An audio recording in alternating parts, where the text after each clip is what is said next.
यदि आपको ये बातें पसंद आईं तो आप इन्हें अवश्य ही आगे बढ़ाएं। आपके 1 या 2 बच्चे हैं और कभी कभार आप उनकी शरारतों पर झल्लाकर उन पर हाथ उठा देते हैं, तो जरा सोचिएगा कि एक शिक्षक इतने सारे बच्चों को कैसे संभालता है। आप खुद टीवी या मोबाइल में व्यस्त हैं, आपका बच्चा आपके पास आता है, आप उस अधखिले फूल को झिड़क देते हैं, जाओ भागो पढ़ाई करो। जरा मन को शांत करके विचारिएगा कि एक शिक्षक किस तरह अलग अलग बुद्धि वाले और अलग अलग अभिरुचि वाले बच्चों को 45 मिनट तक एक सूत्र में बांध के रखता है अपनी कक्षा में।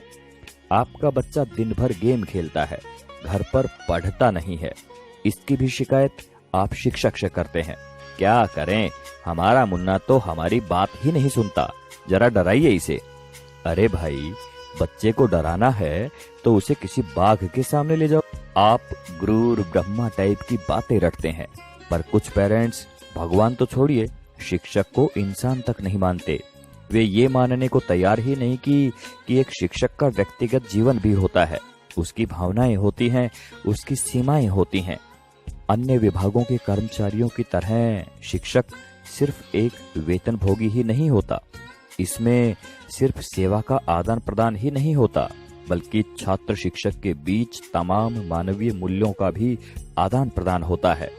आप अपने छोटे मोटे काम कराने के लिए सरकारी कर्मचारियों के आगे हाथ जोड़ते हैं, पैर पकड़ते हैं, लेकिन शिक्षक जो कि आपकी संतान को शिक्षा दे रहा है, उसकी एक गलती आपसे बर्दाश्त नहीं होती।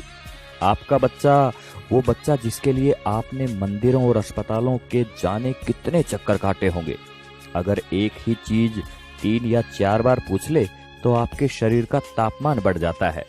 अब जरा सोचिए कि एक शिक्षक किस धैर्य के साथ बताता है कि 3 जमा 1 और 1 जमा 3 दोनों बराबर होते हैं, भले ही ये एक दूसरे के विपरीत नजर आते हैं।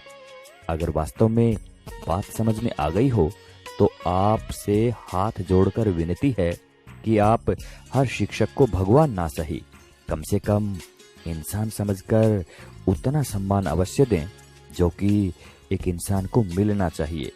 सभी शिक्षक बंधुओं को समर्पित एवं सभी सम्मानित अभिभावकों को चिंतन करने हेतु प्रेषित है ये बात। आप सभी का शुक्रिया। नमस्कार। जय हिंद।